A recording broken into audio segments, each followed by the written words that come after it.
Recording, are you? Just started the recording. Welcome to our Bucky weekend call as we wrap up our reading and study of Critical Path, and we're working on the chronology section, learning what we can, and so we're continuing our discussion. Right now, I think we're up to. In fact, I don't think I can tell you pretty much for sure. We're up to. Last week on 622, we left off on in the 1933s. So we're going to keep that. What's that? Yeah, 1933 to start, yeah. Yes. And so, and then Richard's come up with a new resource. So we'll go ahead and get started. And maybe, Richard, you can share your new resource, and then we'll jump back into our regular agenda. John, how are you feeling? And what do you expect today?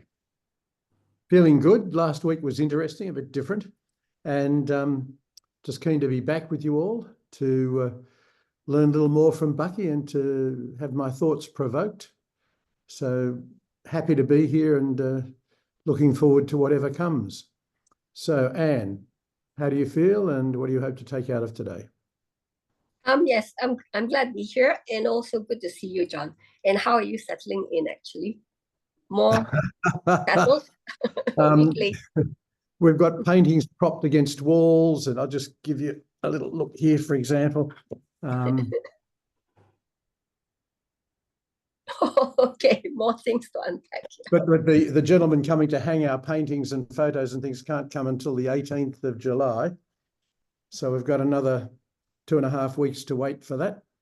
But just slowly getting things done. We had an electrician come on Friday and do some work and tell us some of the things we wanted to do we couldn't do. So just slowly getting the place set up the way we want. Yeah, normally it'll take a bit of time, yeah, but good to know, good to know.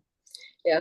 The only thing is, just excuse me if I suddenly run off, because I'm having a bit of, as you can hear from my voice, I may have to go off for a coughing spin, and then I'll come back. Okay. Yeah. And that's from the Wednesday night. I was out with my Indonesian partners, and I had this nice, lovely mug of thick, hot chocolate. But the problem is, it was dark chocolate. It knocks me flat. Okay. Yeah. So anyway, so Richard, oh yeah. So for me today, yes, I love to find out more, before. Actually, even what's before, people always decide when our history begins, but what's before, like before the 5,000, yeah? And how much can we actually discover, from there? So that's what I really like to know. And moving forward into the future as well, because I think there's so much coming up since Bucky wrote his Critical Path, and and every year I don't think we can keep track of all the things that actually has come out. And then just imagine it's going to get more. It's just going to incrementally, we're going to discover more things and create more things. How in the world do we even do that? Sometimes it boggles my mind. Okay, so that's where I'm coming from. And Richard, how do you feel, and what would you like to take away today? Well, it's feeling good. End of the month, sunshine came out today in Calgary. I started off today with a group and what we call community circle of trying to find a safe place for people who have had lived experiences with suicide to share or talk. We actually, it's interesting, it's almost similar to what we're doing here, but it came up with a slogan that said, be here in order to hear or be heard. So we could almost borrow that kind of line to sort of say, be here on Saturdays so you can hear and be heard. But these two, I found two references.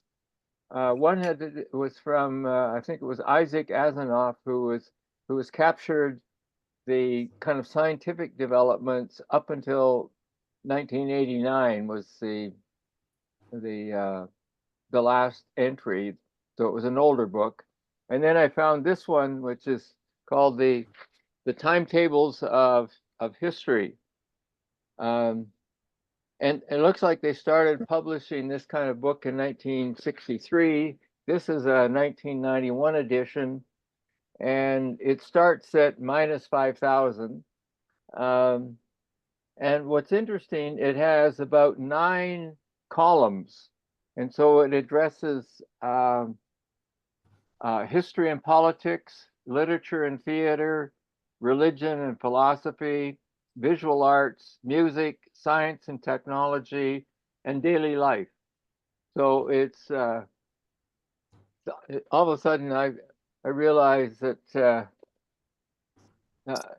Bucky's comprehensivity in terms of the chronology isn't as comprehensive as it first looked. But anyway, it says to me that more and more people are capturing this idea that it's important to record the chronology of our living, and this one happens to do it across several dimensions. So I'm feeling really good about it. It's provided me more work though, because I'm going back now through the chronology document and having to add more and more and more. But I think in the long run, it's going to be well worth the exercise. So how are we, Joe? Welcome, and how are you feeling, and what are you looking forward to this evening's and takeaway? I'm feeling Or pretty not the good. takeaway, what you're going to get out of it. I'm feeling pretty good. I just still dealing with a little bit of aftermath from my cough. But other than that, feeling pretty good. I mean, I thought it was an interesting session last week.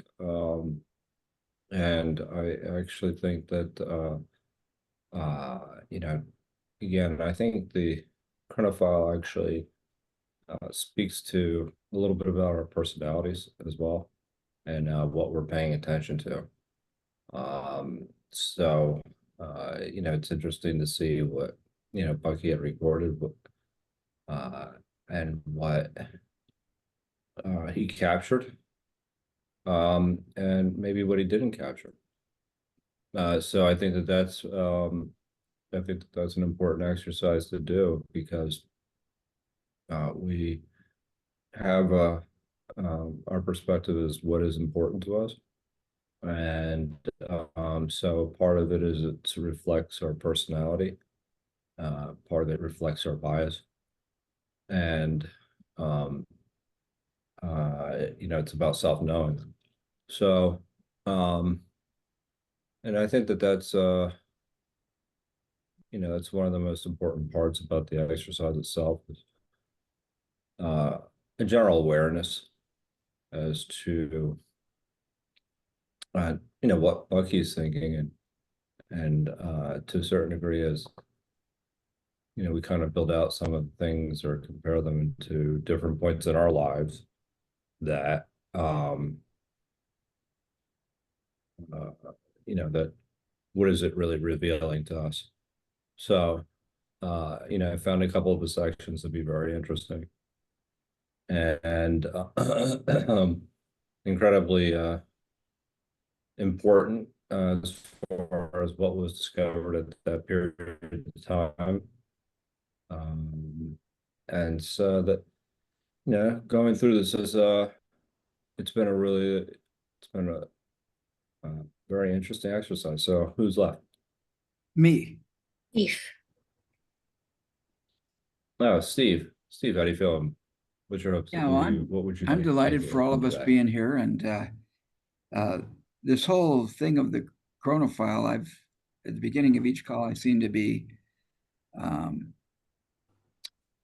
having a slightly different epiphany about what's going on. For a big time in my life, I really liked being right. So it was important that I had all the events down pat, right? And that I could be right. And what I'm realizing, and this is really coming to me in a big, and then I learned that it wasn't as important for me to be right as it was for me not to be wrong. You know, I find that, you know, I don't have to be right. I just don't want to be wrong. But what I've really come to is that for me, what I'm seeing is that each, and pardon me if I get a little bit esoteric here, but each person is an individuated part of the all. And as a result, we're all kind of divine in that regard. I mean, every person, every tree, everything is individuated, but it's all part of the sacred whole. And so, and what I'm realizing from, especially from Bucky, because here he wrote this critical path, he lists in his chronology all these things that are important to him. And as we've been going along, we've been adding other things here and there that were like important to me, like the discovery of the piano. You know, I think Anne had a book where put that in, right? Well, that was important to me, but Bucky left it out, right? And I think that we're all, what's come to me hugely is that we didn't come, I didn't come, I can't speak for you guys. I did not come to this planet to be right, thank goodness, because I've done a terrible job. But I did come to this planet to have an experience. I like to tell, and to make a long story short, I'm writing this book, Extreme Mindfulness. In the book, I'm going to say that the aliens started screwing around with like particles and things and molecules, and they put some things in this device, and bam, all of a sudden there was a big bang, and boom, molecules went every freaking where. And then they started, and then pretty soon there was a universe, and all of a sudden there was these planets, and the aliens came to this one planet, and they said, wow, look at this cool planet. They brought in their spectrometers and their metrometers and their calibrators, and they had this all calibrated. And they said, look, out of the entire expanse of the universe, you take 0.001% of this universe, and look what amazing stuff happens in this 0.001%. And they were calibrating and everything. I thought, you know, how can we have an experience of this place? And so they spent a couple million years, which is a blink of an eye, and created some biological robot things. And we forgot that we're the aliens. I just came here to have an experience. I want to experience these colors. I want to experience that sunset. I want to experience people in Australia and in Malaysia and in Canada and in New York. And wow, I'm just having an amazing freaking experience, and it's impossible to be right. And then Richard brings up this book with 9 columns of crap happening every year, you know? And so suddenly this whole idea, and I also have realized that because I can't be right, because there's always another point of view, like which part of the elephant is that person seeing, that rather than being right about my part, it's better to like sit in a circle and say, okay, well, what is that part of the elephant like? Is this one elephant or are there 2 elephants? And it's just wonderful. I'm having this wonderful experience of this awakening kind of, and rather than being right, it's like, okay, you have a point of view. What experiences did you have that led you to prioritize your experience this way? You know, rather than saying you're right or you're wrong, like, where did that come from? And get more information. And that's, of course, what we keep doing. First, Anne brings up her book here, which I was able to get. I don't know if I can get Richard's book or not, but Richard, if you'll post that book in the chat, we'll just see. And I'm just having a great experience. And I love the fact that you guys are willing to take the journey with me. And I think it's just wonderful. So thank you. I think you are just wonderful. There's no it here. It's we are wonderful. So thank you. Okay. So Richard, you said your book goes back 5,000 BC. Bucky starts at 4th, or yours starts at minus 5,000. Bucky starts at 4,000 BC. What you got back there in minus 5,000, Richard, in your book? I'm just give it a look here. Bucky has his he calls it 4,000 BC. He says picto-linguistic writing and Tartaria. And then he Well- says in 3500 BC, there was bronze in Thailand. And then in 3300 BC, we had the Sumerian pictographic writing. So what do you got between 5,000, minus 5,000 and minus 3,500 over there? Well, to begin with, the first 5,000 to -4, out of the 9 columns, there's only 2 columns that have an entry. One is science and technology, and it talks about the Egyptian calendar, regulated by the sun and the moon, 360 days, 12 months, and 30 days each. And then on daily life, it has to do with the earliest cities in Mesopotamia, carbon tested dated. And then on the next one that takes you to the 3,500, then there's more columns. So you have in literature and theater, you have Sumerian writing done on clay tablets. That's what Bucky talks about. Earliest Babylonian omen tablets.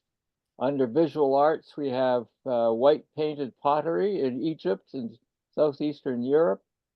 We've got multicolored ceramics in Russia and reaches China.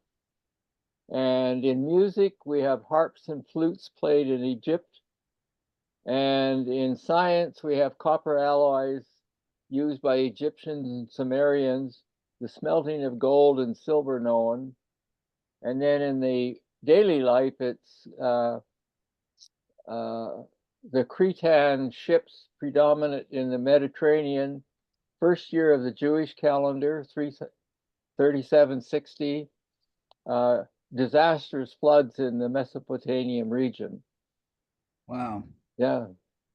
Bucky cites in 3480 grain, domesticated animals, pictograms, copper, silver, gold, tin, lead, zinc, iron, carbon, sulfur, mercury, levers, wheels, and wheeled vehicles, sledges in Scandinavia, stone wall structures, coal known, but its potential was unrecognized. And then in 34 BC, Mesopotamian evidence that the number of language preceded written language by thousands of years. That number language preceded present. So that's what Bucky said. And then irrigation systems in Egypt in 34 BC. So, wow, what a cool perspective. Anything else you noticed there, Richard? Or any No, other? that was it in that period. And then then it goes, the next period is 3,500 to 3,000. Ah, And it's the whole book is the experience that we started to see in Bucky's book, that as each year goes on, or each decade, there gets to be more and more information. right. I love it. Yeah. And so even though I'm repeating myself, more important for me is to say, well, you're right or you're wrong, is to say, what experience did you have that led you to that conclusion? And learn more about where that comes from. And so this whole thing is real exciting for me. Any other comments, thoughts, or questions or anything, or shall we just head into our reading? Also, if we're at, go ahead. No, I was just gonna say really quickly, I think what you said, shared there, Steve, was actually that one of the important points when going through this in general, or just it's the idea of that sometimes we don't want to be wrong. It's not necessarily even about being right. Yeah. And that is that's one of the more unfortunate things, because that's just almost a way of kind of that's like saying I'm okay with maintaining my ignorance, except but as long as I'm right. And that's kind of a really unfortunate way to approach things, because actually I think that's getting back to some of the things that we talked about with school last week. It's sometimes that's what when we go looking for answers, it's about, well, it's not necessarily about the exploration. It's about just not being wrong. And instead of looking at ourselves as being a little less wrong. Yeah. And I think that's a really profound concept in Yeah. general. Yeah, instead of being right about my opinion or being upset about me being wrong, to ask, even as weird as whatever the person's saying is, well, how did you come to that conclusion? Tell me what led you to that place. It's just seems to me more appropriate. So thank you for commenting on that, Joe. Cool beans. Okay, good. Anything else? Oh, I just took myself off my page over here. Okay, good. All right. So, and I noticed that Richard had already sent us a Word document, and there are some items on there in 1931. We're about to do Bucky 33 here. I'll open this up, and there's something in the chat I notice. Okay, good. That's the book, Richard. Wonderful. Great. Thank you. They've changed the Zoom things.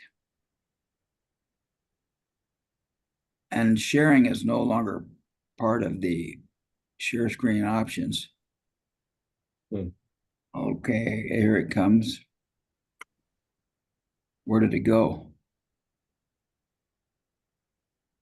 Okay, it moved over there. Wow, they've got a new interactive screen thing here, and it's kind of weird. Okay, here we go. All right, so here is 31. We got down to 33. And Richard, your Word document's somewhere in here too. So do you want to talk about your document and what Bucky's talking about here in 33? In 1932, the neutron was discovered. Oh, geez. Yeah. In 1932, my parents discovered each other. That's cool. Um, Yeah, Fred Ramsey and Mary Elizabeth Fish. yeah. And talking about that, on his side, we had ancestors that came from Germany over into Pennsylvania, and then the families, I don't know what they did, they just split up or they migrated, but a number of the families ended up in Ontario near Toronto, which is where my father was born and grew up. But today, and I discovered something really interesting because I was telling somebody who lives in the Pittsburgh area, and I wanted to know if they were anywhere near this village that these ancestors came from, and it's called Brothers Valley. And she hadn't quite heard about it. And then I looked it up again, and I said, "Oh, okay, it's in Somerset County." And then she said, "Oh, I know Somerset County. That's where the 2001 plane went down in Pennsylvania, in that county." uh, and it was just a funny kind of coincidence that these ancestors that came over into that part of the US in the 1700s, and I'm not sure exactly when they left and went to Canada, but it's the county where that 9/11 plane was brought down before it.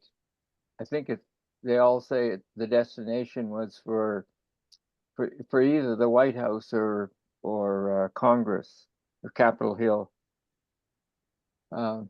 So I thought that was kind of an interesting little trivia that the town was in the same county as something tragic happened many years later. Yeah. And the DC-3 all metal passenger planes Yeah, were happening at the time when your mom and dad got married. yeah, That's exactly. And you point out, and it's not here, that Fuller closes Shelter magazine in 1932.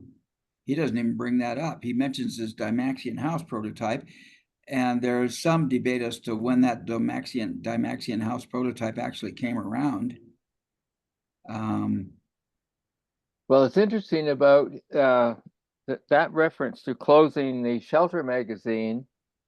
Two people from the the Trim Tab book club went to Stanford on Thursday, and they drew out a number of boxes that they could look at, and one of them was all of the editions of the Shelter magazine. Oh, wow. They wanted to see. One of them wanted to see the Shelter magazines for, I forget why he wanted them, but and they had a great time in the Stanford's archives, looking at all these documents, and then chatting with the staff and so forth. So people are taking more and more interest in going to a place like Stanford where all these documents are held, and beginning to explore them, search through them, etc. But I didn't realize the Shelter magazine was had been shut down for way back then. Well, and I'd never heard of the Shelter magazine either. And then you have a note here, I'll go ahead and put that on the screen, that he shuts it down after the election of FDR and the inauguration of the New Deal. And we've kind of talked about this, but somehow because of funding or something for different things, he felt like there was going to be no energy on his project. Is that what it was, do you think, Richard? Yeah, I don't know. And I'm just looking on this other document now that 1933 says Calvin Coolidge was the 30th president. And then you go down just a few names on the list, and you see Franklin Roosevelt inaugurated as the 32nd president. So what happened to the 31st? And how come these two presidents are? Oh no, wait, no. Oh no, Calvin Coolidge, who was the 30th president, he died in 1933. And then Franklin Roosevelt was inaugurated as the 32nd president. Okay, now it makes sense. Okay. Yeah. And Coolidge. And it says here too, U.S. Congress grants Roosevelt wide powers. Yeah. Yeah, we were having quite the crash in 1929-30. And that's where this New Deal that you spoke of here comes up. Oh, I see. I've also got Coolidge died. So. Well, I added Coolidge died, Richard. Oh, you did. Okay, good. Yeah, from what you just shared. Yeah, thank you. Yeah. So very, very cool. Okay. Any other? I'm not really leading this discussion. I mean, we're just having a free-for-all here. Any other points anybody wants to bring up? Yeah, well, No, I mean, it's just like if anybody else have 1932 or 33 links in their own history. I'm sure my parents were doing something back then. My parents didn't get married till after World War II. That'd be 46, but they were born in the 20s, I think, 24. I think 1924 is what comes up for my mom. Anyway, yeah, what's that? 32 and 33 were when my mother and father were born. Pretty interesting how I didn't see anything about the crash from Bucky. Cool. Yeah, he didn't put anything in there, did he? That's pretty significant. And I think that actually is, again, as I said about last week, sometimes when we put together a chronofile and what I was just saying a little bit earlier, what we are focusing on. It's a reflection on uh, what resonates with us, and ultimately how we should maybe design our lives. A lot of Yeah. times we don't necessarily um, have a idea of what we want to do, but I think that some of the things that resonate with us give us an indication as to what we value. Yeah. And so it's part of the importance of the crown of fire. But leaving out the crash is interesting. Yeah. He had his own crash in 27, but then That's also, right. then he had his epiphany about his guinea pig experiment, about being the best he could be, or being whoever he really was, and doing it based on the basis of, you know, how, if we could have the world work for everybody. Yeah. Any other comments, thoughts, or questions? Yeah, you left the economic crash out completely. Hmm. Any I was more other, interested in making sense. anybody else have any idea when their parents were born so we can compete with Richard here? Or when they were married? Cool. All righty. And so then Richard goes to 40. Let's go back and see where Bucky is. Okay. 1933, I'll do a couple of these. Dymaxion car successfully demonstrated, although how successful that car was is a point of discussion. And in 33, FM broadcasting became prevalent, and the positron was discovered. I'm going to check Ann's Know the book. story about the Dymaxion car, Steve, the crash? The person was killed and Bucky refused to produce it. Oh, tell that That's story. my understanding. The Dymaxion car was very successful. Apparently, it was a three-wheeler, but it was being test driven, and I think it was the driver was killed or a passenger. Anyway, Bucky was very upset and refused to have it produced. He canned it. What year Yeah. did that tragedy occur? Would have been around about then, 33, 34, something like that. Yeah. Cool. Any other? The trampoline, I learned from Ann's book that trampoline was invented in 34. And the cat's eye, oh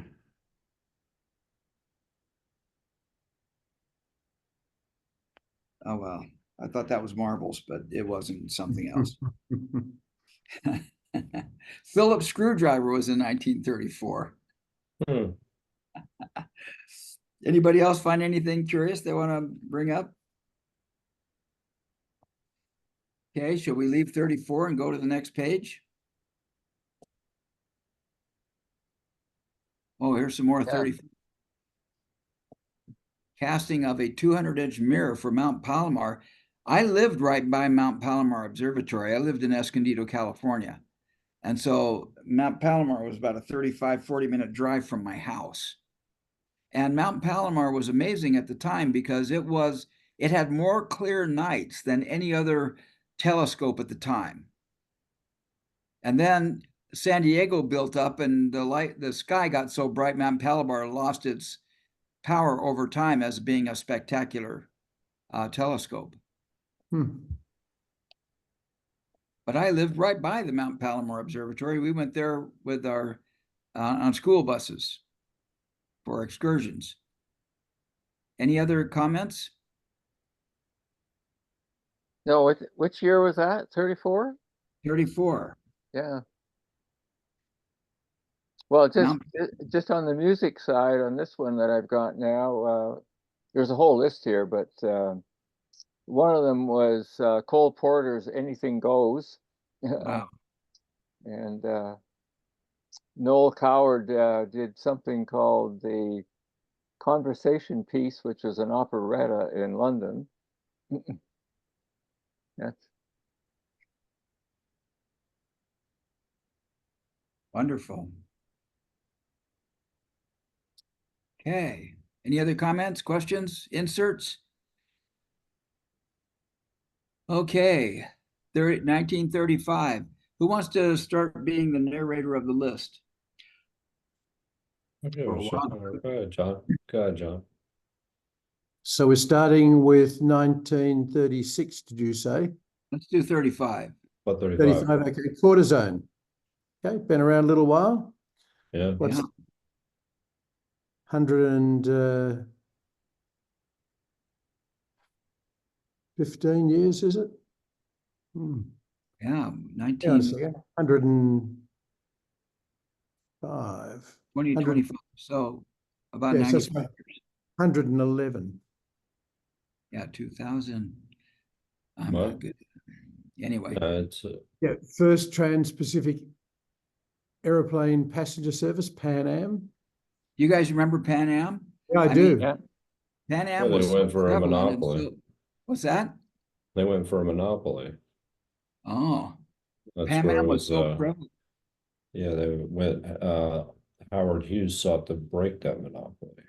Oh, maybe that, and that's why they died, because Arthur C. Clarke thought it was the thing, and Pan Am was the company that wasn't that the company that put the spaceship up in 2001? Somehow I think that, but I'm probably got it wrong. Hmm. Yes, but I I do don't know. remember Pan Am was huge and very successful, apparently, for a period, and then, yes, suffered an ignominious end. The flying boat, the first flying boat in 35. Hmm. Yeah. Right. Ion exchange resins. Public TV begins in England. It's a little earlier than I thought. We had it here. Ooh, in Australia. I think it came to Australia in the 1950s. My parents got it, I think, when I was about 8. And they were one of the earlier ones. Yeah. What year would that be? You say 1960? 57. Yeah, 57. I think that's when I got my TV. It was black and white. Hmm. And I remember Peter Gunn and Howdy Doody and Cecil the Sea Sea Serpent. There's Did some you remember any of those, John? very simple programs, a lot of American programs in Australia, a lot of either cowboy movies or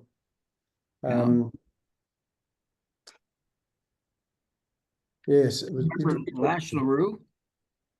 Lash LaRue, yeah. You got Lash LaRue, Richard? Well, I know the name. Okay, good. Howdy Doody was the big one. Yeah. Yeah. So GE's portable shortwave beam radio transceiver. Can I just now you guys were just sharing the names of the TV series that was back in the 1930s, is it? Or when the 1950. I think they were more in the 50s. They More were in the 50s. 50s. Yeah. And I was checking flying boat, and Yeah. it's the seaplanes they used to call flying boats. Yes. Oh, Yes, see. first time I'm learning that. Yeah. Catalinas were amongst the first of the flying boats, I think. Right. And they used to land in Perth, Cool. in Matilda Bay. We used to have Catalinas land there, particularly when the war came. My brother has a Catalina sailboat today. It does not fly, but it's one of the more popular boats. He's got a 29-foot Catalina sailboat. It's a very popular boat in the U.S. So The what closest sorry. And go ahead. Okay, no, actually I'm just the closest I came to a Catalina was Catalina Island off LA. Off of California. Yes. Yeah. Lovely, lovely place. That's the closest. Yeah, John. Go ahead. John was going to say something just now. Yeah, so what's the rust cotton picker? I have no idea. But along with, in 1936, the squeegee was invented along with the rust cotton picker. We got to figure out what that is. And in 1935 was nylon. Nylon invented. New That's York and huge. London, named after the two big cities of the world, New York and London. Oh, really? That's what nylon comes from, NY and LON. Right. Oh, really? Did I, Huh, was that the Alchemy of Air book? Is that where I read that? Or I was don't it know. just was it just you sharing, John? Me sharing. Cool. Yeah. So it was the first sort of synthetic and popular material. They also Terrible. have radar. They also have radar 1935. Yep. And this spectral photometer. Yeah. It sounds important. To measure the intensity of electromagnetic energy or radiation. It looks kind of like a skill saw, a table saw. Yeah. See that? Doesn't that look like a table saw to you? Mm. Kind of cool. What you got over there in that book, Richard, for 1935? Well, it's on the science side. It's got radar equipment. It's got oil pipelines between Iraq, Halfaya, and Tripolis. The longest bridge in the world opened over the lower Zambezi River. Wow. Yeah. Then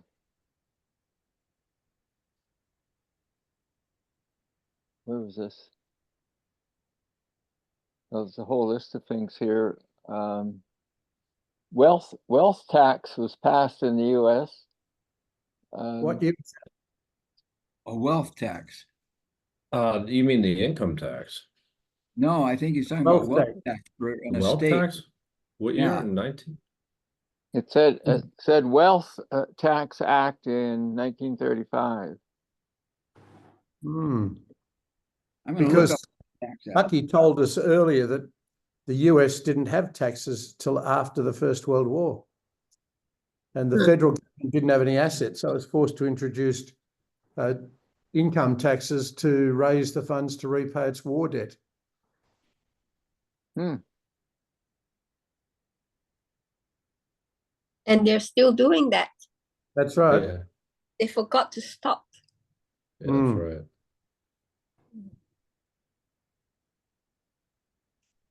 And then in 1935, also, Mussolini rejects Anthony Eden's concessions over Abyssinia and invades Abyssinia. League Council declares Italy an aggressor and imposes sanctions. President Roosevelt signed the U.S. Social Security Act. Yeah.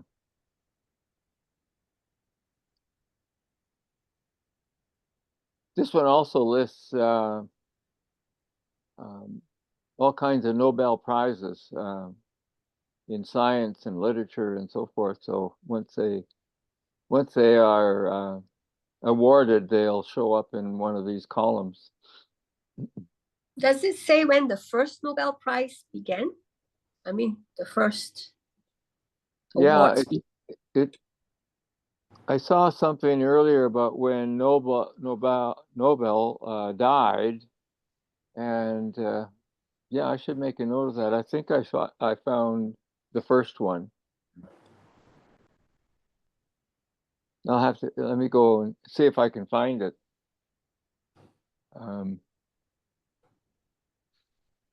Maybe we can check online as well. Yeah, Albert Nobel. probably find it faster.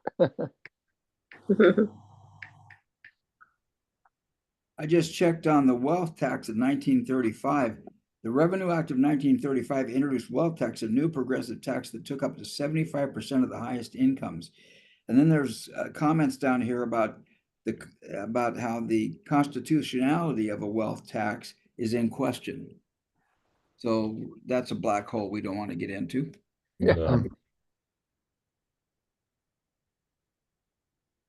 Any other So- comments? Go ahead. Do you still have wealth taxes in the US?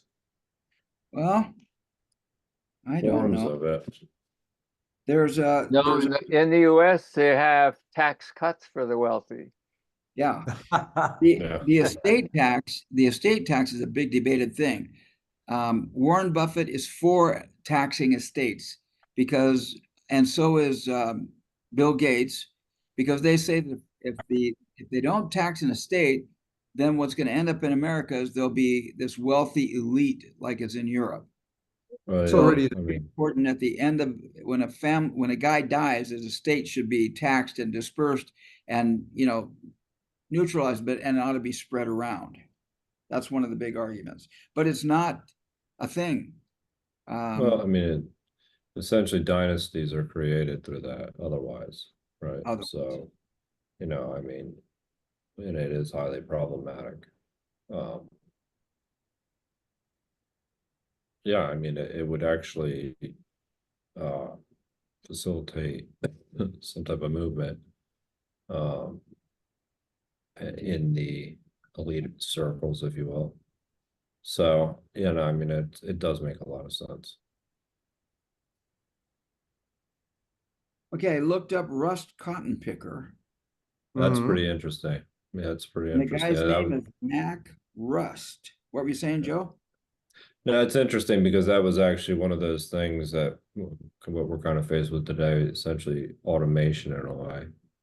And Mm. thousands of people were about to be put out of work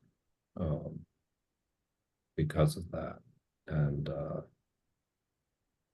yeah, that was pretty big deal. Yeah. Yeah. So here, the first Nobel Prizes were awarded in 1901. And the Peace Prize went to Frederick Passy and a Swiss, Jean-Henri Dunant. That's the dastardly fellow who invented the cotton picking machine. I thought it was picking rusty cotton. Before we leave 1936, I got to show you guys something from Anne's book. I remember these things when I was a kid. I lived in California, and my mom in the 50s, like 56, 57, 58, 59, my mom would drive from Inglewood, California by the airport to Palm Springs, California. And we would go to the desert. My mom loved the sun and she loved the desert. And we all used to wear this kind of sunscreen. And this was invented in 1936, along with the rust cotton picker. And these were on the highway back in 1950, 49 and 50. I remember this. Yeah, you must have read all the Burma shave signs too then on the road. Oh, we did. Did you guys have Burma shave signs, John, in Australia? What? Did you have Burma shave signs? No, not to my memory. Oh my gosh. Cool. I'm going to see if there's anything on the internet here about Burma shave, because that is quite the thing that Richard brought up there. I'm reading a little bit of the history of the this Alfred Nobel, right? And he says that no one knows for sure why he wanted the Peace Prize in particular to be awarded by a Norwegian committee, or what prompted him to include Norway in the Nobel Prize proceedings at all. So nobody knew. And I think he's Swedish, so doesn't quite make sense. And let me see. Yep, that's little bits, snippets. And the other one is he left behind. Actually, I don't know how much his wealth is right now in the Nobel coffers, right? Because he left behind one of the largest at that time, I think, the whole of his fortune, 31.5 million Swedish crowns, to be invested in safe securities and should constitute a fund, the interest on which shall be annually distributed. So one of the largest private fortunes at that time. So, okay, I'm going to check and see how much is It accumulated. funds here worth today. They're paying out all the income, the capital should be intact. Whether the Right. capital will be the question. Principles, whether they spend all the, whether they spend all the Depends if the gains. capital was invested and just earned interest, then there would be no capital growth. But if the capital was in fact invested in shares or things that generate an income, then it would have the potential for capital growth as well.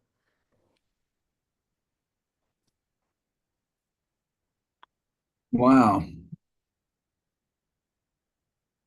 Are we ready for another insert here? Yes. So underneath my suntan lotion promo, there's a quote from Elvis Presley. Elvis Presley said this: "Truth is like the sun. You can shut it out for a time, but it ain't going away." Isn't that kind of a cool quote from Elvis Presley?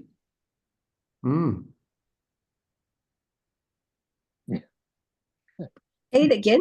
Sorry, Steve. Truth is like the sun, period. You can shut it out for a time, comma, but it ain't going away. Yeah. Elvis Presley said that. I also want to show you, Richard brought up these Burma shave signs, so I got to show this to you. So as you drive down the road, we'd be driving down the road like this. Right. And this is Route 66. I mean, we used to do Route 66 all the time. In fact, my dad was a musician, and he lived in Kingman, Arizona, and he petitioned to make sure that Kingman, Arizona got included in Route 66 historical monument in the US. But as you would drive down Route 66 and many, many highways, you'd see signs like this. First sign would come up. It's best for, and then you'd drive a mile or two, and you'd see the next sign, one who hits, and then you drive a mile or two, the bottle. Then you drive a mile or two to let another, and then you drive a mile or two and say, use the throttle. And these are all pictures, and they're stacked up in sign, but you would drive and see this one first. The one who drives when, and so that kind of go, when what? Then you drive another one, when he's been drinking, depends on you to do his thinking. Burma shave. There was always a Burma shave sign at the end of these little slogans. And here's another one. The wolf, that'd be the first sign. Next sign is shaved, so neat and trim. Red Riding Hood is chasing him. Burma shave. So Richard brings up, these were like historical things. There were many, many different ones.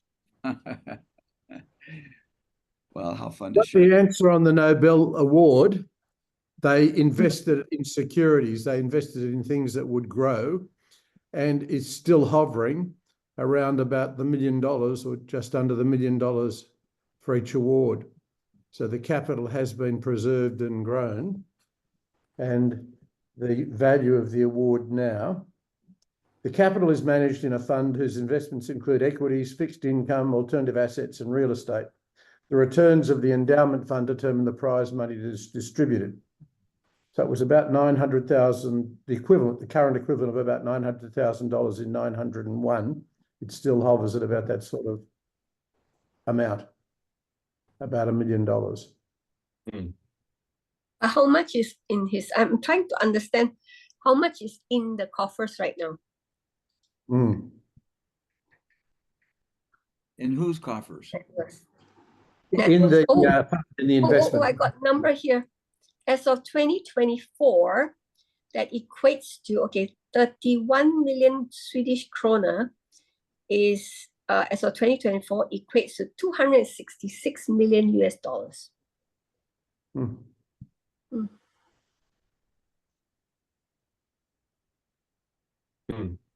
That's all. Oh, that was what he left behind. 31 Swedish krona. That equates, but we don't know how much it is now. No. I don't know. The 2023 Nobel Prizes were worth Swedish krona 11 million, which is about the same amount as 1901 adjusted for inflation. So it's kept up with inflation. It's fluctuated depending on the earnings. It's gone down some years, gone up other years. Oh, okay. Okay, it says here, the fortune was a rough 12 million when he died, and USD.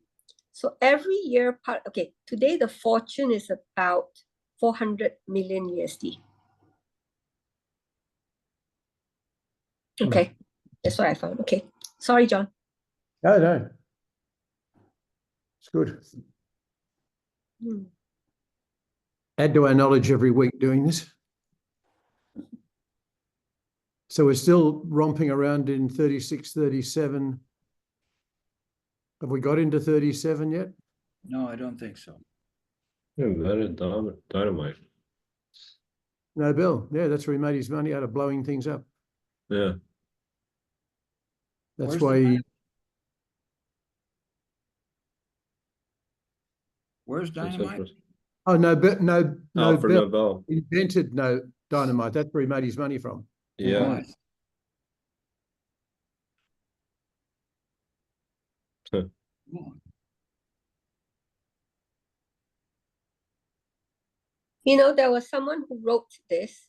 There's a question here. Why did Alfred Nobel create the Nobel Prizes instead of giving his money to charity like he promised he will in his will? So the people who type questions like that in probably never read Robert Kiyosaki's books. Because when you give money to charity, it just disappears. What he's doing is he's giving money to people who are going to make an impact on the world. Yeah, yeah. such a huge difference. Yes. Well, some charities give people fish rather than teaching them to fish. But good charities teach people to fish so they become independent. Yeah, but most charities just give. Yeah. Right, yeah. It's all consumed, that's right. And whoever gives, because I was reading this People magazine many years back, yeah, and they always had home heroes there, on the ground, yeah. So there was someone who won 500,000 US dollars in a lottery or something like that in the US, right? And he gave it away. So there was a page dedicated to him doing that. So it's considered a major thing, right? So the thing is, once he gave it away, he doesn't have anything. So having, learned from Robert Kiyosaki, so I do teach my students financial ed, right? So I used to bring this up as an example.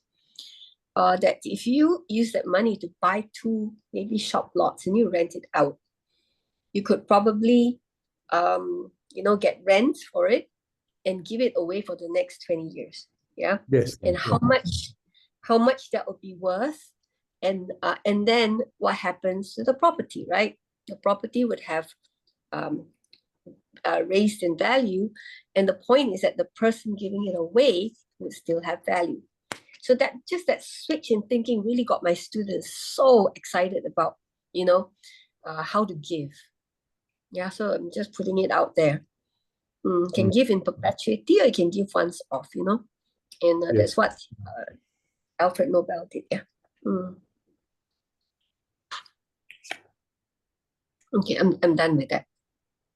Right. Now we're about to come to atomic fission, theoretically envisaged in 37. Didn't take them long to make it a reality. No. Not at all. What is technetium or technetium?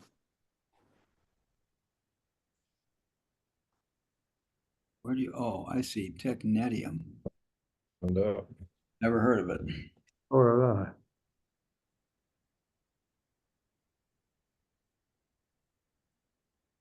Technetium. It's a chemical element.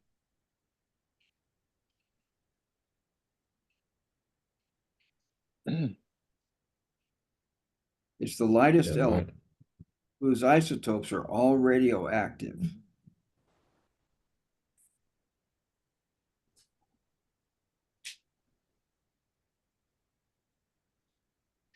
Naturally occurring technetium is a spontaneous fission product in uranium ore and thorium ore, the most common source, or the product of neutron capture in molybdenum. Molybdenum. molybdenum. Molybdenum. Yep. And it's got deuterons. They bombarded it with deuterons. Grief. He goes to the jet engine in Ann's book. There's the turboprop was invented. Ballistic missiles were invented. And, and Bucky says jet engine and ballpoint pen for 37 and 38. But the jet engine, the turboprop engine, the ballistic missile, they're all in 37, 38, along with Teflon and fiberglass and the walkie-talkie. And the blood bank and the And the biodiesel. Yeah, the blood bank. I thought that was significant too. Yeah, and also in this one it has insulin. Insulin is used to control diabetes. Mm. Yep. And in Very this book, it says LSD was invented in 19. There's a mind blower, Literally. pun intended. And the guy who invented it said wrong and inappropriate use has caused LSD to become my problem child. Mhm. Or is he, I don't know if you, Timothy Leary took a while. Yeah, Timothy there. Yeah.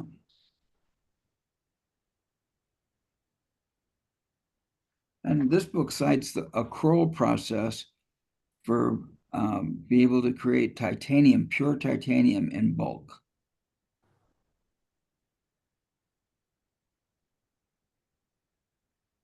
Anything else? Okay. Well, on the daily life side, I just noticed here, this is 1937, the Duke of Windsor marries Wallace Simpson. Joe Wallace, Joe Louis wins the heavyweight championship. The Lincoln Tunnel is opened between New York and New Jersey. Yeah, so there's a couple of things there. What?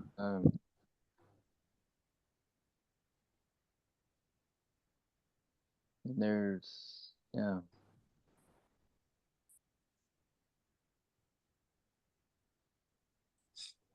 Yeah, it's interesting too, as I'm reading out of this book, and then going back to Bucky's list.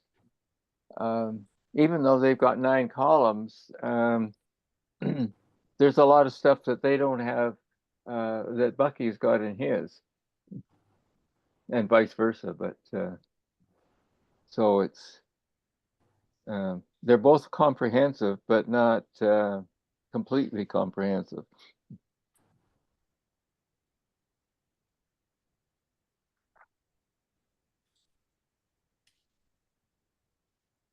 Hmm. Good. I checked up this discovery of francium. Yes. Francium is used in the field of research, chemistry, and also in the atomic structure. It is used for diagnostics for curing cancers. Hmm. It has no uses, other uses, because it has a half-life of 22 minutes. Wow.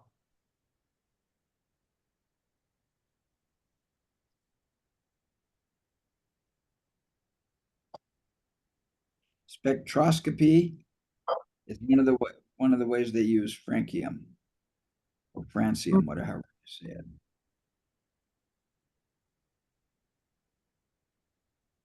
And it's on the elemental table. FR. Okay. Yeah, Mhm. great. We have a few discoveries of astatine, plutonium in that period, 3940.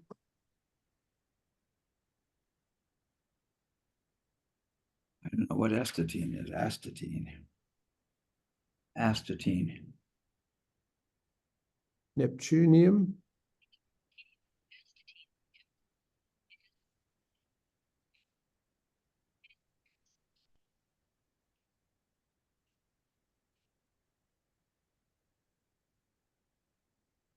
It only appears, it's the rarest naturally occurring element. And it's evidently, it's used in dating, carbon dating.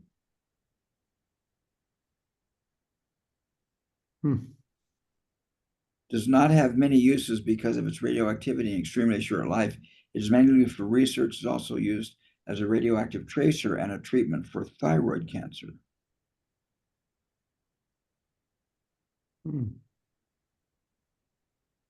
It's so rare because it's the hardest to produce. This is astatine. Yeah.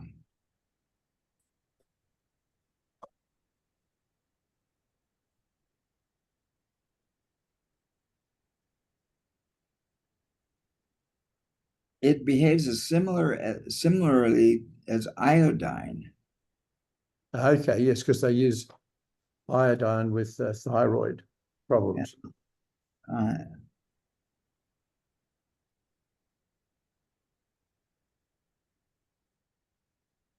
It's known to destroy cancer-causing cells.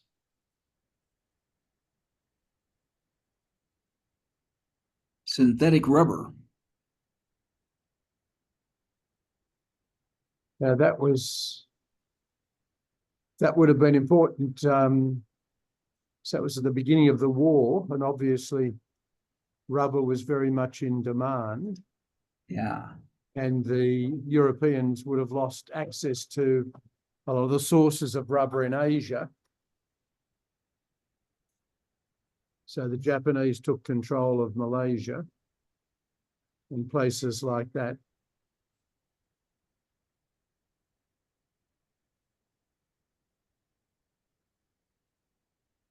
Cure for meningitis.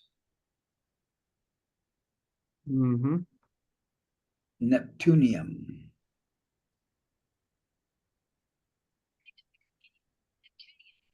Yeah, the meningitis one is interesting because that's one of the conditions that Bucky and Ann's first daughter apparently died of. And so here it is, almost 20 years later that there's the actual cure for meningitis.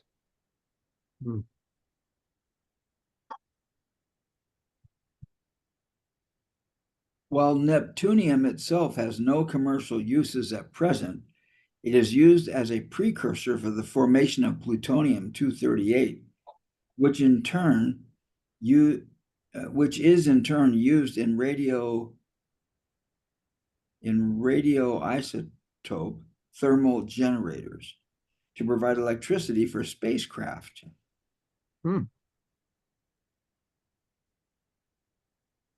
Neptunium has also been used in detectors of high energy neutrons. It can form the basis of an atomic bomb. That's why Neptunium is so important.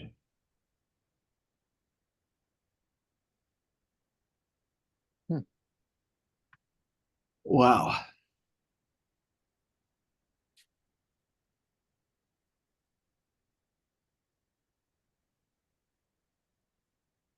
Rh factor was discovered in blood.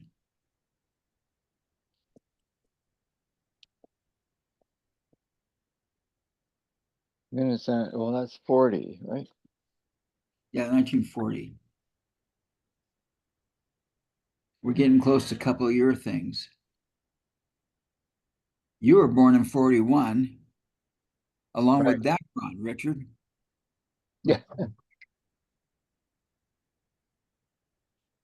Well, I don't hear much about Dacron these days, but I can remember Dacron was a big thing in the 50s and 60s.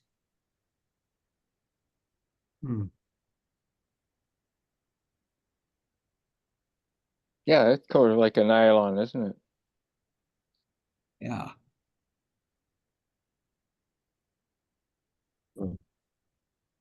Rh factor is a big determinant in both fertility and pregnancy.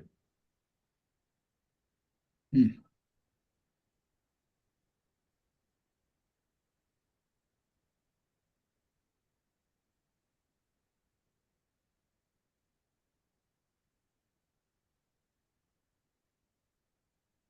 DNA was discovered in 44.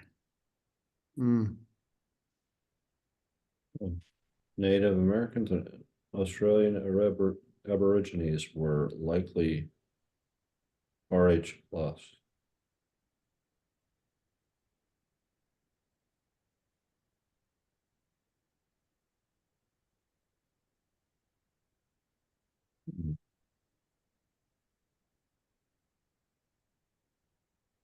I don't think Fuller mentioned the first LSD, but here he mentions LSD 25. I don't know what the significance of that is. Hmm. LSD Oh, in 38, according to this other book, and then LSD 35.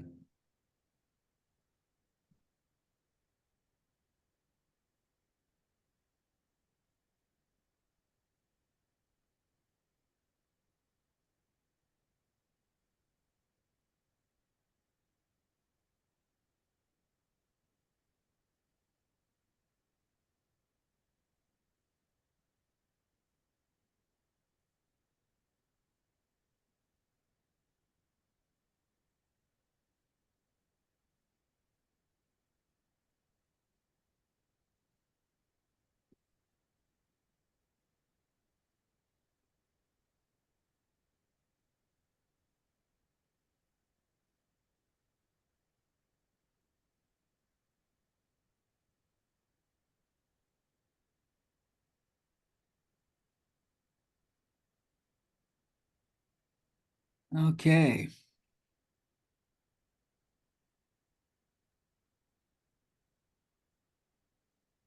The V2 rocket in 42 and the first sustained uranium fission reaction.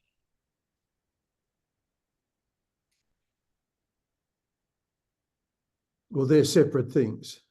Yeah.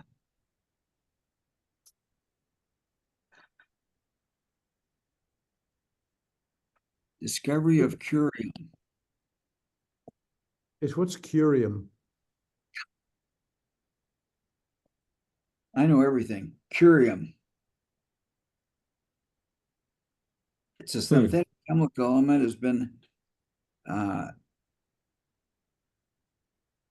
why is curium special? Curium is a member of a group of elements, the transuranic elements that, with the exception of plutonium and neptunium, do not occur naturally in Earth. Curium is a hard, brittle, silvery radioactive metal that tarnishes slowly and which can only be produced in nuclear reactors. And it glows in the dark. It's highly radioactive. It emits so much radiation that it can cause water to boil. as soon as a sample of curium is placed in the water. As it emits energy, it produces heat and light as a result of the high radioactivity. The light it produces glows deep red in the dark. It's flammable, known to spontaneously combust at room temperature.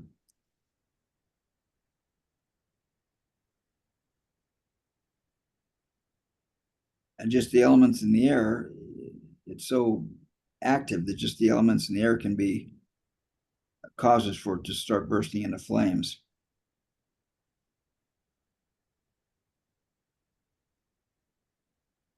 There are several isotopes of curium. It has a half-life of just over 162 days and is used in batteries for pacemakers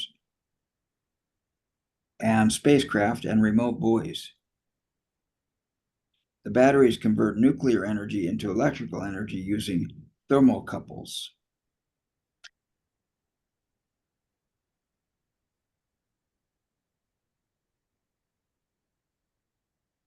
Good grief, curium-244 is worth $185 million per kilogram.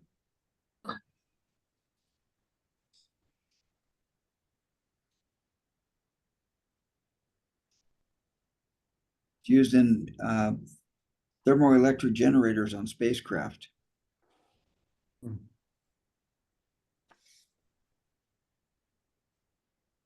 It does not exist in nature, as I stated. It has a mass number of 235 to 252. There's nothing naturally occurring about curium.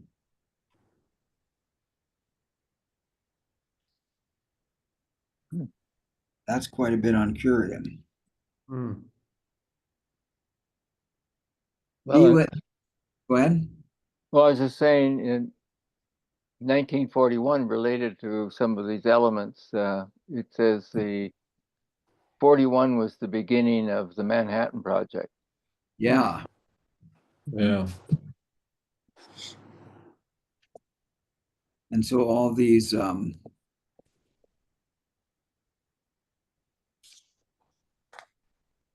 radioactive things came out of that.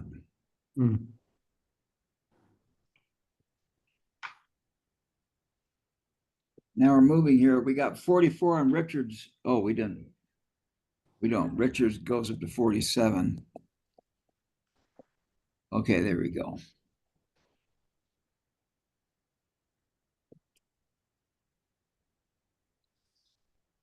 Whoop. Sensitive buttons. First jet airplane, a fighter plane in England. Beach. That's what's The maximum houses. Yeah. Has anybody done anything with Bucky's work, at least with housing? Funny, because my son's a contractor and an architect, and everybody's still in the boxes from what I can tell. I mean, it's same, that's my understanding as well. What's in the boxes? Houses or boxes instead of circles or domes. Oh, right. I was just wondering if anybody has actually made progress in that particular industry, to some degree. Well, I did see. it's made progress in refugee and disaster sort of housing. It's it's making some fairly big progress in what's now called glamping. Oh, yes. Glamorous camping, upmarket camping. And Okay. I'm noticing that an awful lot of it is making use of geodesic structures. So maybe it'll grow out of that a little bit more. Just a little bit closer to home for John. John, you're in Perth, right? Yes. Yeah, my daughter and the husband went for a holiday to Perth and they went glamping there, okay? So I Oh. think Perth has got quite a few glamping sites. And I'm as we talk about bombs and all that, yeah, what came to mind was the song Enola Gay. Oh, yeah. And then also, the 99 Red Balloons, both such innocent sounding songs, but wow, it's like they're so significant in the statements that it was making, right? So that's just a little thought out there. Segue. Yeah. So the 99 Red you're familiar with the songs 99 Sure, Red Balloons? absolutely. Yeah. A cute little song, and I remember singing to it way back in '83. Yeah. And it's actually about a boy and a girl, letting 99 balloons up there, and it started a nuclear war. I mean, in the song. Yeah. And actually, I thought it was the bombs being dropped, during the war, but it's not. It's actually the other way around, starting. There are a couple of poems as well as I read. There was one. Okay, hold on. Let me recall it. Okay, never mind. I don't have it at the moment. And it's such an innocent thing that could actually cause a nuclear war. Yep. Anyway, carry on.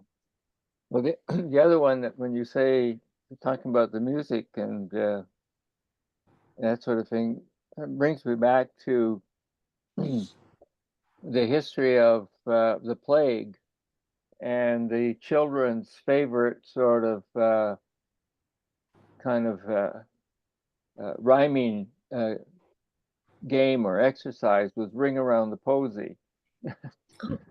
Yeah. And Ring Around the Posy, hutcha, hutcha, all fall down. It was all about the Black Plague.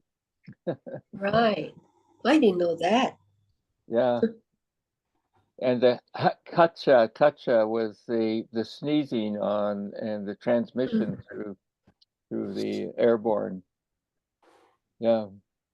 Wow. I learned about that when I was in India for 6 months in 1994, and so I was in the country when the outbreak of the plague occurred. And it was a fascinating experience because the rest of the world ostracized India almost overnight. And that was part because there was a stigma or an image of India being a dirty country. And lots of pollution and that sort of thing. And yet the year before, there was a big earthquake just east of Bombay in the rural areas that killed 10,000 people. And the world responded almost immediately with help to the point where the Indian government had said, look, we handled disasters reasonably well, and thank you for your help, but you're actually getting in the way. you're cluttering up our rescue operations. But it was an interesting experience for me to see how the world will rally around a physical disaster, and it's scared to death of a disease disaster. And rather than runs toward for help, it runs away. And the Red Cross, International Red Cross, in the '94 earthquake was constantly putting out messages about how you could go and assist India in their recovery and so forth. And during the plague, they said nothing other than giving a few hints about the symptoms that you should watch for. But other than that, they didn't do anything about come to India's rescue in some way. be helpful and not rejectful. Well, you've caused me to do a little bit of research.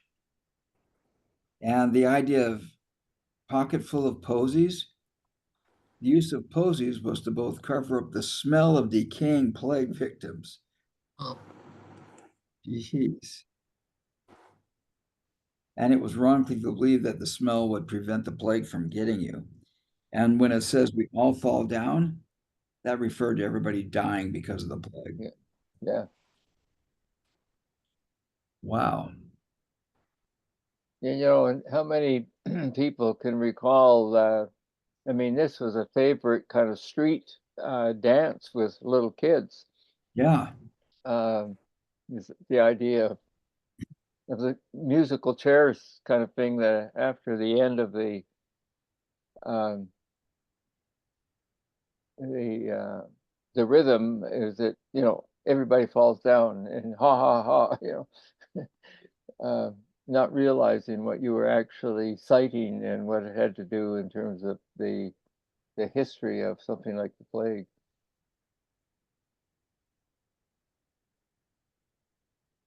Anyway, Gee. that's taking us back to the 1500s.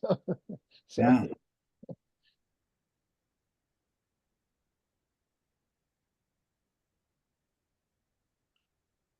Wow. This when my phone here started jumping to a bunch of the those nursery rhymes. Baba Baba Black Sheep is about the medieval wool tax imposed Oh. on 14th century King Edward I. A third of the cost of a sack of wool went to the king. Hmm. Another went to the church, and the last to the farmer. Baba Black Sheep, have you any wool? Is relating to that tax. Yes, sir. Yes, sir. 3 bags full. One Yeah. for the master, one for the dame, and one for the Yeah. little girl who lives down the lane. Yeah. Gee whiz.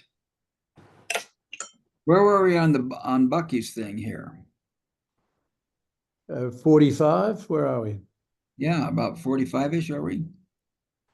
Interesting variety, the photo typesetting machine.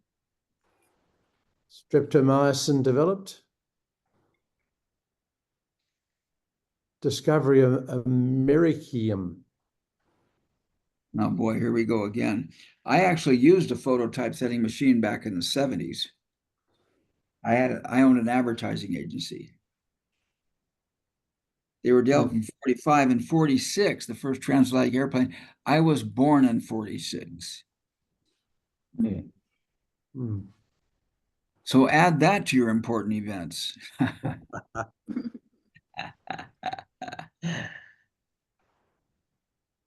Yes, that was the year my First- sister was born too. What was born? My sister, younger sister. Cool. I'm The looking first- up this Americium.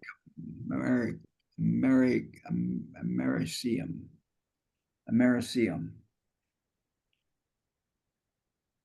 And my camera has decided to act up, so that's why I'm not on camera. Won't come back.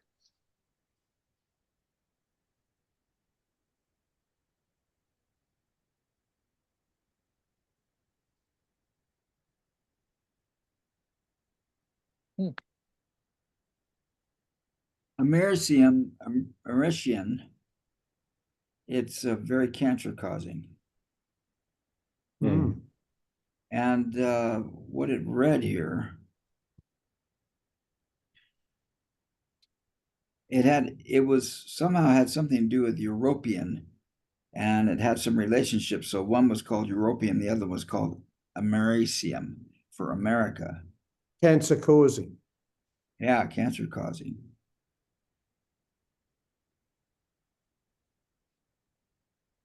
But I'm Oh, not seeing what it read here. that's America? Oh yeah, here it is. It says Americium, or Americium, is a synthetic chemical element. It has a symbol AM and a atomic number 95. It is radioactive and a transuranic member of the actinide series in the periodic table, located under the lanthanide element europium, and was thus named after the Americas by analogy. Jeez. Mm.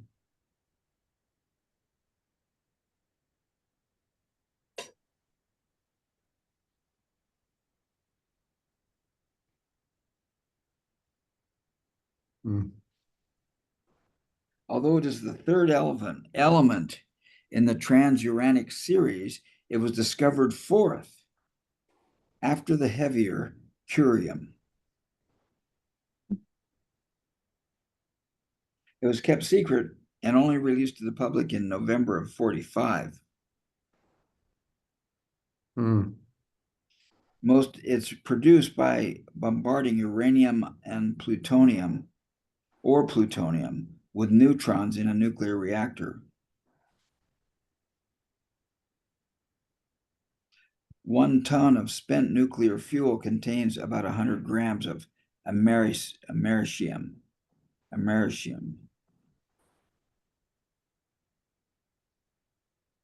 Geez, it's widely used in ionization chamber smoke detectors.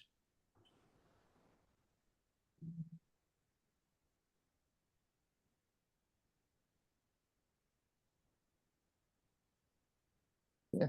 Oh. Several unusual applications are nuclear batteries, fuel for spaceships with nuclear propulsion,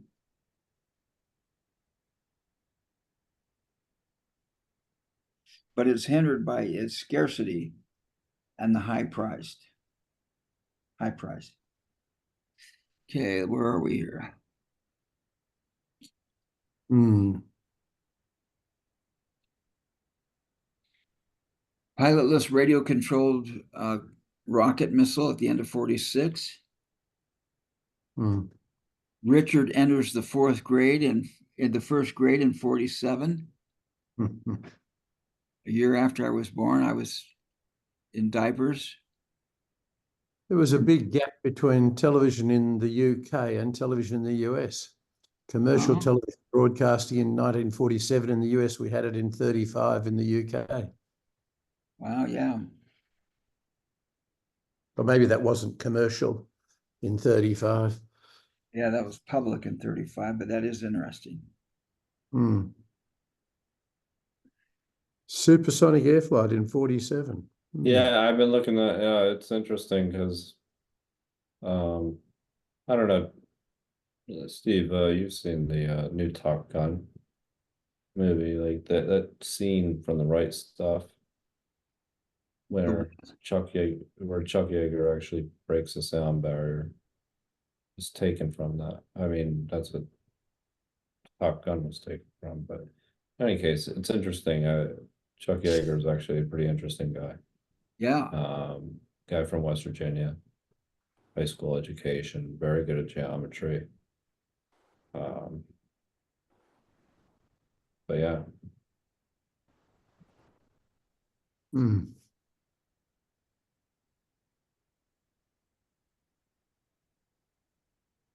Actually, there were quite a number of things not mentioned, I think, in Bucky's chronophile for 45, 46, and 47. I think in 45, they had cruise control, sofa bed, Mm. Wow. disposable catheter, electron spectrometer. I don't think he mentioned that one. And then he had, there's the microwave oven in 1945 as well, electronic synthesizer. Oh, and this one, air cushioned sole, Doc Martens. Oh, okay. When was that? 47? Oh, yeah. 45. 45. Yeah. And Citizens band radio. Then in 46, they had a radio tire Tupperware. Tupperware became Chemo. Wow. Chemo was, I think, in 1946. Me and Tupperware were born the same year. acrylic paint too. No, acrylic paint is 47. Transistor is 47. Oh, really? That's Yeah. big. Yeah. And a defibrillator in 47. Polaroid. I'm Polaroid. actually surprised. Mm. And he missed penicillin in 1941. I would have thought that was been a big deal. I thought he had penicillin on there. I thought he had Fleming for some reason. He did. Maybe I just missed it. He may have had it. I thought he had it earlier. I don't know. Yeah, he did. Yeah. Oh, he had it earlier. Okay, good. Mm. Oh, multi-track audio recording. That's 47. What? Did he mention radiocarbon dating? No. Night vision goggles were in 42. Oh, we missed that one, eh? Super glue and the bazooka in 42.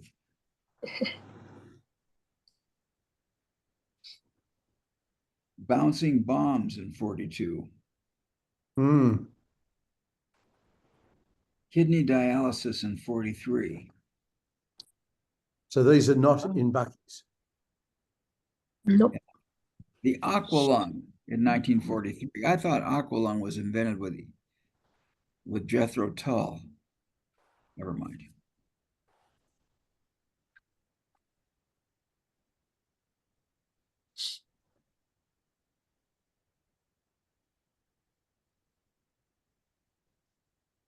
Are we at 48 or 40? Yeah, 47 actually was the transistor with Shockley's lab. That's actually an amazing story.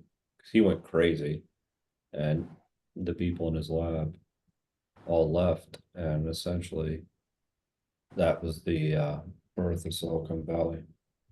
Oh, Yeah, that was It's they're called the Treacherous Eight, and that was Robert Noyce. And eventually that grew into be many iterations after, but became Intel. And Gordon Moore was in that group. Moore's Law. And no, so it was and that came out of Bell Labs. that came out of what? Sorry, Joe? Bell Labs. Essentially Shockley's lab in Bell Labs. Oh, okay. Yeah, it's it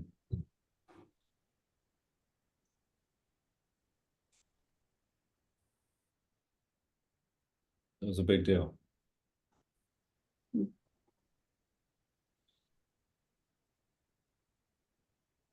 A lot of interesting things came out of Bell Labs.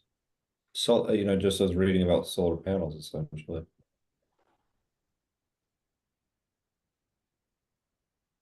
I'm going to look up aureomycin.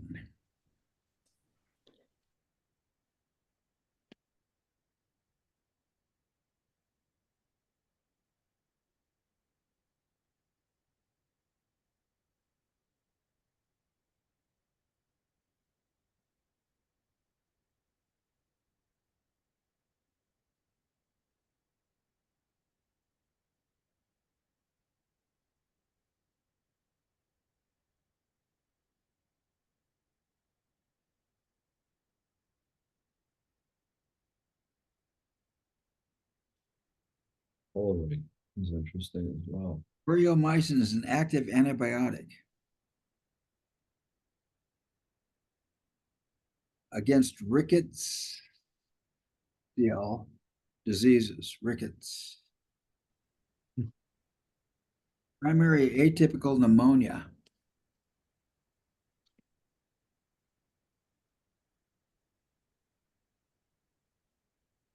Urinary tract infections.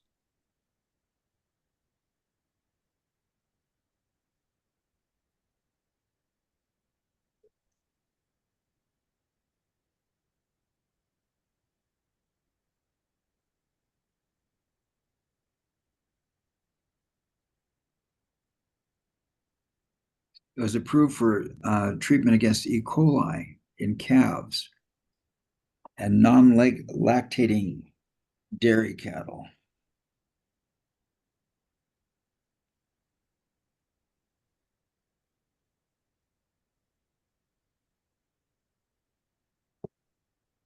So it's an antibiotic for bacterial, viral, and rickettsial diseases.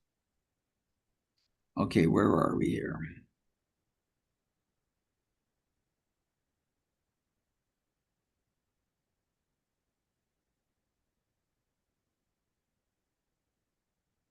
Shall we end on 47?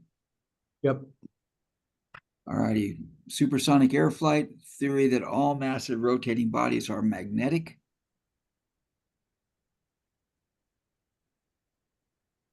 Hmm.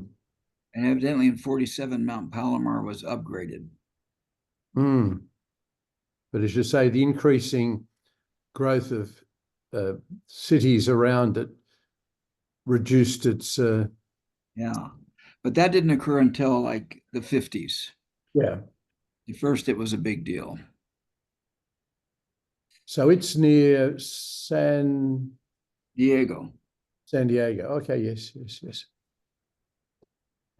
Hmm. It was right by Escondido. Escondido is 30 miles north of San Diego. And Mount Palomar is up in the mountains east of Escondido. Cool. Okay. Any other finishing thoughts before we wrap this up? Joe, how you feeling and what are you taking away from tonight? I'm feeling pretty good. I think that this is actually, as we could work through this, learning something new, and kind of taken back by what Bucky did capture.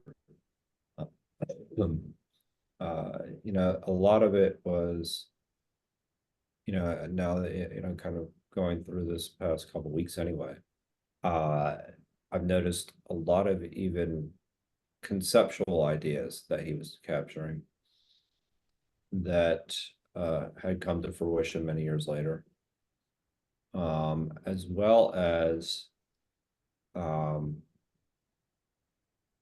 inventions in general.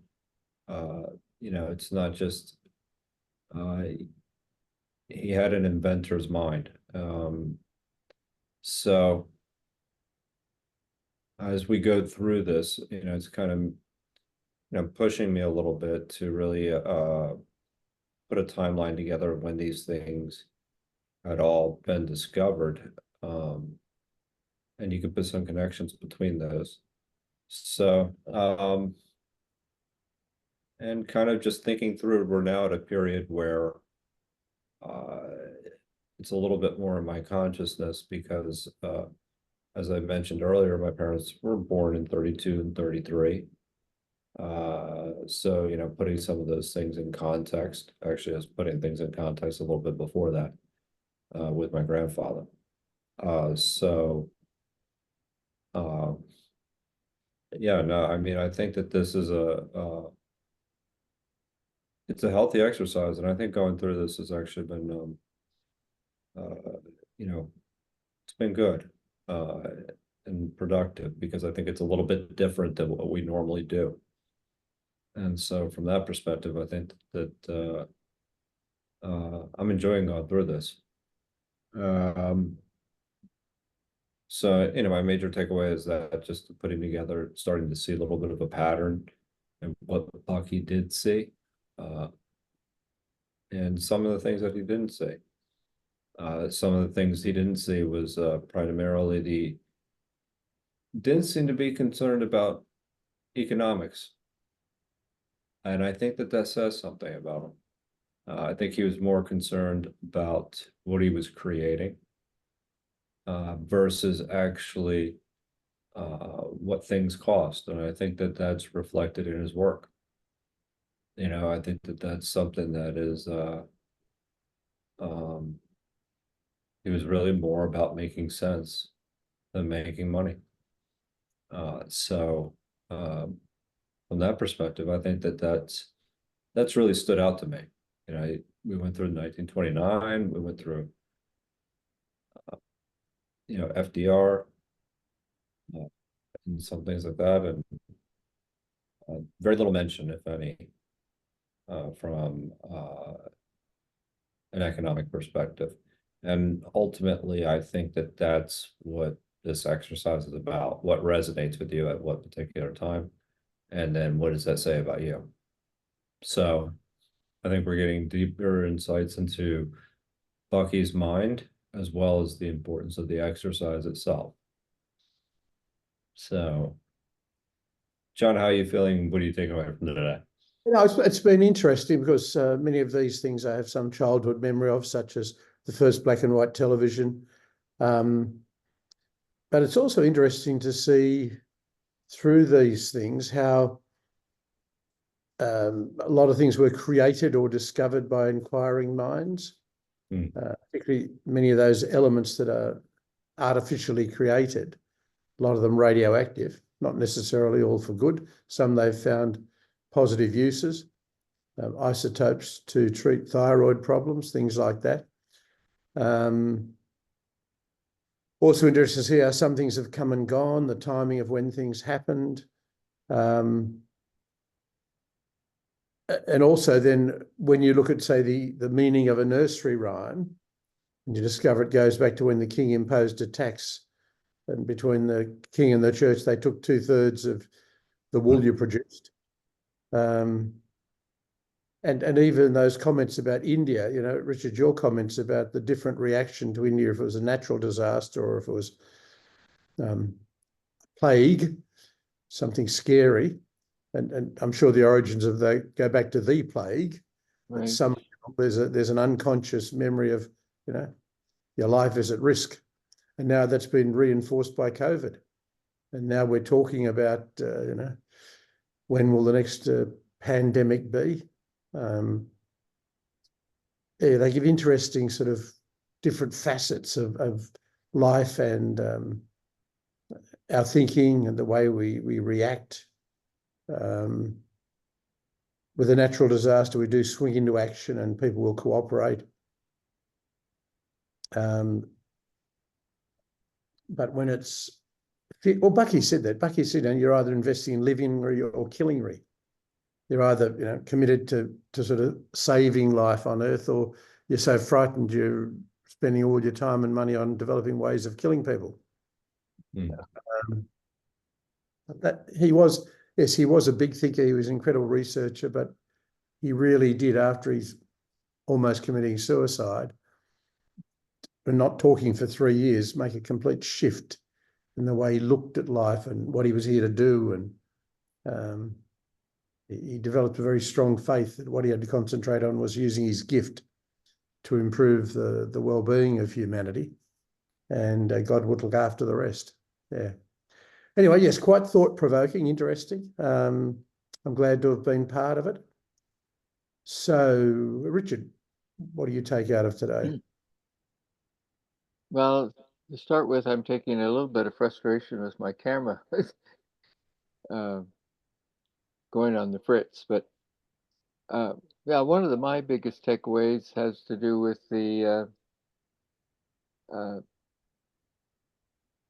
learning that can come out of the exercise that we've been doing. If you take something about your own life and your own history and match it up against current events or current discoveries, I think it reinforces the learning pattern, because it's not just sort of abstract type of memory learning. You connect it to something that's relevant in your own life, as Joe was talking about.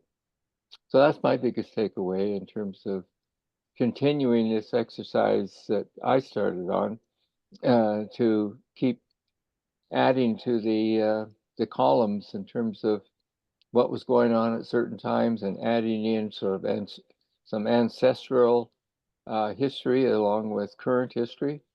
Yeah, so it's been a delightful kind of exercise, and it's rare that you would have the opportunity, like we are, to have 4 or 5 people sit down and walk through some of these experiences and talk about them the way we've done, as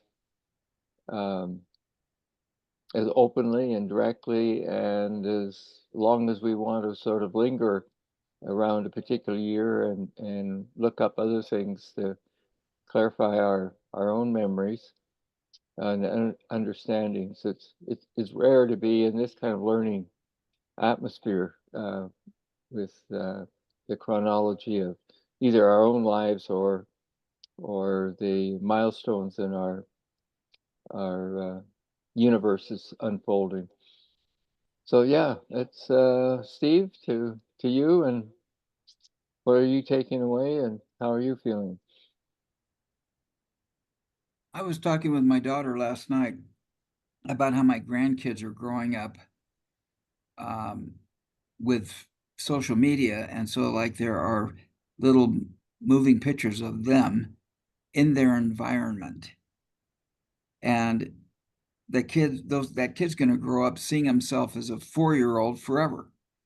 You know, I think going through this is the closest I'll get.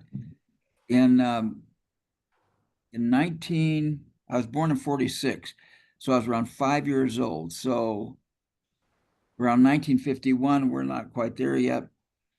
I sang a couple tunes in a bar in LA by standing on a chair because the microphone couldn't get down low enough. So I just stand on a chair so they could adjust the mic to me and my brother.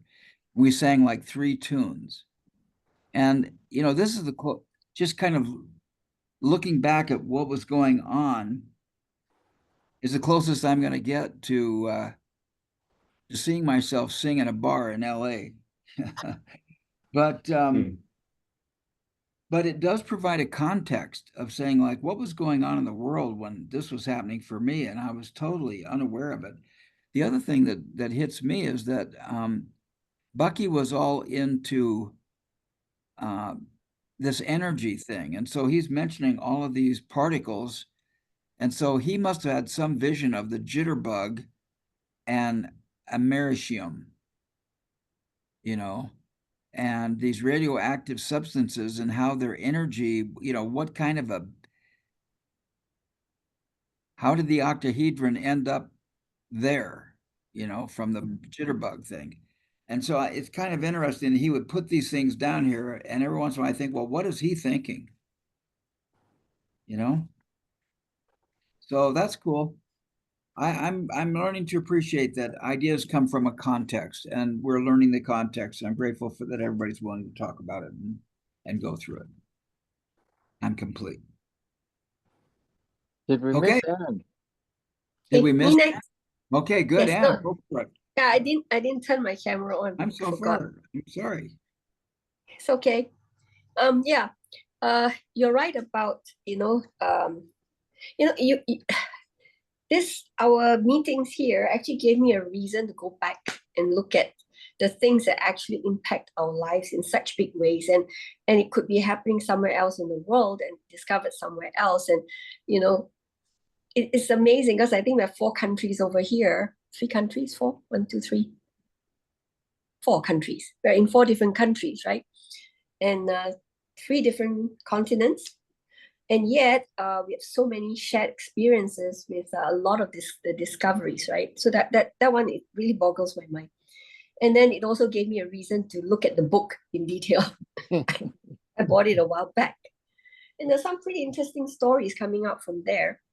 And because there's so much over this past the years that we're discussing, there's so much about the bombs and the compounds that, or the, what do you call, the elements that it was discovered that created the bombs, right? So I found the poem I was looking for. It's called Icarus All Sorts. So it's still like a children's thing, yeah, like licorice all sorts. It's Icarus All Sorts, right? And inside here, there's a little bit here that says, Philip was in the counting house, counting out his money. The queen was in the parlor, eating bread and honey, when through the window flew a bomb and made them all go funny.